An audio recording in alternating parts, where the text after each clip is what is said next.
Jaunums feeder koncepta aksesuāru klāstā 2 kātu čeholi.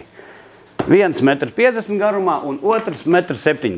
Aprīkoti ar 2 kabatām, dubulto rāvēslēdzēju un papildus kabatiņa mazajiem aksesuāriem. Aprīkoti ar plasmasas glāzi apakšā, kur jūs varat, teiksim, likt dubļos un nesacūkāsies čehols rokturu šitādai nesāšanai, vai regulējam siksna, un jūs varat likt uz pleca. Rokas brīvas, nesam spaini, pārējās lietas. Čeholi izgatavoti no tāda puscietā materiāla, evas, kurš ļoti viegli mazgājās, ja jūs esat sacūkājuši kaut ko.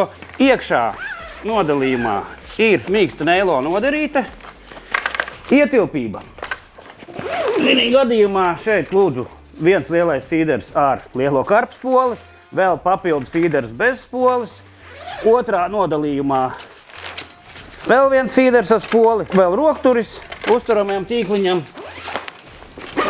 un papildus kabatā maziem aksesuāriem, kāds turētājiem. Šo te jūs principā varat pilnībā nokomplektēt visu. Arī mierīgi kādu barības paku iemest iekšā, un jūs būsiet pilnībā gatavs cepēt. Tā kā izvēlieties garumu, kāds jums interesē, atkarībā pēc jūsu feeder garumiem.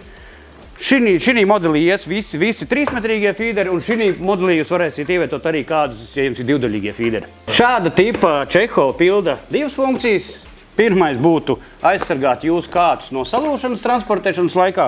Un otra funkcija, viņi ir pietiekoši ietilpība, jūs varat faktiski visu savu inventāru salikt vienā vietā.